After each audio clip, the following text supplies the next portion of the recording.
Hello HEMA friends and welcome to this new video.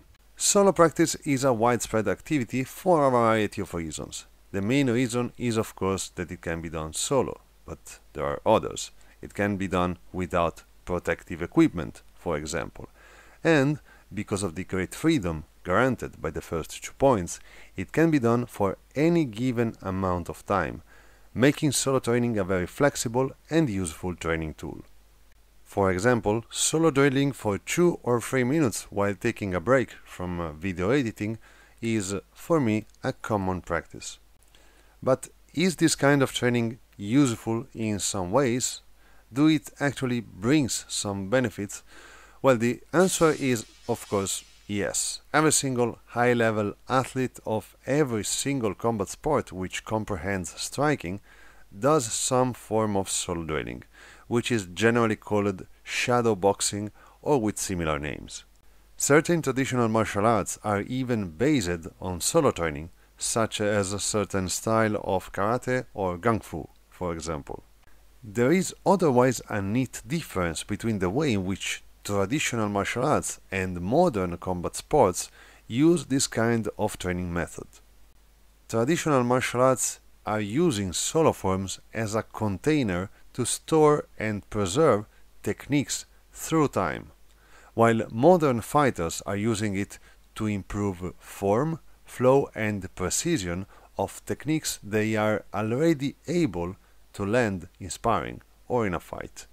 In fact, the role of solo training in nowadays combat sports is most probably more similar to the way in which it was used by what we consider traditional martial arts back in the days. Okay, but why am I talking about this? Well, because this is the single principle that you need to have in mind to solo practice in a way which is useful to your fighting. You can find many solo drills around. Some of them are historical, some of them are modern, such as the one you may find on my channel, for example, and all of them are useful for your practice in a way or the other. But the best solo training is the one you create by yourself, be it a strict and specific form which represents a single technique, or a more flowing and free shadow fencing, let's call it. This is because you are the only one who knows which actions you are able to land in the first place, or also the actions you are landing sometimes, but that you know you can land even more by improving the flow, the form or the timing of certain components. You can even train the outcome of a failed action, for instance.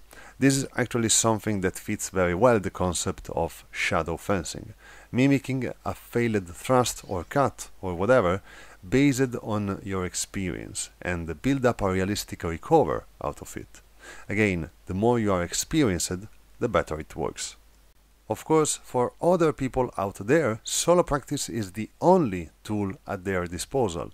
For them, I have this advice. Watch videos, but do not stop watching solo drills videos. Look at sparring videos too. Check if you are able to find an action which you have seen in a pre-made solo drill.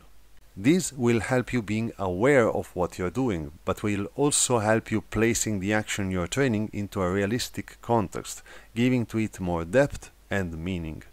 So yeah, solo training is useful, and it can be even more useful just by doing it in the smartest, more productive way possible. Keep this in mind the next time you will solo train. Very good people, I hope you will find this video useful in some ways. Remember to check my Patreon page, link in the description if you want to support my work. Thanks for watching as always, and see you next time.